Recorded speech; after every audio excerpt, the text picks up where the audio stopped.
We are three undergraduate students, Michael, Sophie, and Jessica, presenting our progress on our project today, a traceroute extension for the Chrome browser.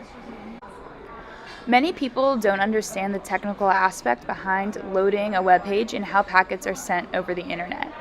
They may also be unaware that if traffic is traversing through a specific region where surveillance is being conducted, the internet activity is exposed. Even for users who do acknowledge these concerns, there's no straightforward way to monitor the paths of their web traffic. Additionally, even if a web page is known to be hosted in the United States or in any of the countries that the user is choosing, the embedded images on the page may be hosted on servers in other countries unbeknownst to the user. This poses security concerns such as adversaries eavesdropping on a user's internet traffic. We aim to address this problem and have the goal of empowering users to have a tool to understand and to be able to see where their traffic is going and what countries it's moving through. I am now going to show you a short demo of the minimum viable product we have created so far. First, we need to start the Node.js server, which enables us to run traceroute on the tab we are on. For Piazza, we can see that it's pretty standard. The traffic is mostly going through the United States. On this Chinese website, we'll actually see traffic going through China. On this next website, we're going to see some traffic through the Netherlands. And lastly, on this website, we see traffic in Iceland. At the end here, you can see all the IP addresses that were logged based off of going to these different URL websites.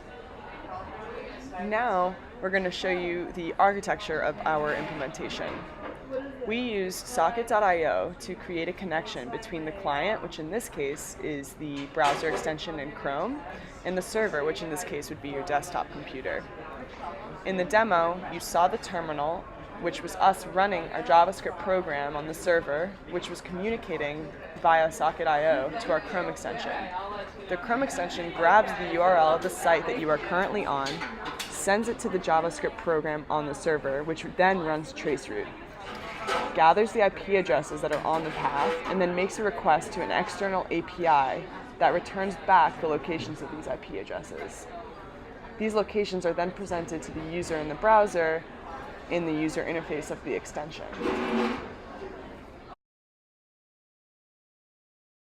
Some of the obstacles that we've faced so far were that we couldn't actually run traceroute from the browser sandbox. We needed to run it from our desktop because traceroute requires setting packet TTLs, which is not possible from the browser. We originally wanted to perhaps create an extension that could block a user from loading a specific page or image if the traffic traversed an unwanted country. But since we need the whole page to load for us to be able to send the request to get the location of each IP address in the traceroute, we can no longer incorporate this feature. Another obstacle that we faced was that asynchronous requests to the location API right now don't seem to be displaying in the correct order in our extension. So we want to figure out this issue so that the path is displaying in the way that the actual path is being taken to the final destination. Some of the additional features that we hope to implement in our final implementation of this extension would be first off, a more visually pleasing user interface so that the user can really understand all the information that we're giving back to them. We were thinking of also perhaps incorporating some sort of map feature where you could see the actual physical locations of these IP addresses, maybe using their latitude and longitude coordinates. We also want to incorporate the ability to check the trace routes of embedded images within a website, as Jess mentioned in our initial problem statement for this project. And lastly, we were thinking that since we cannot block a user from actually navigating to a website in our current implementation, perhaps just alerting the user if the traffic is traversing a country of interest.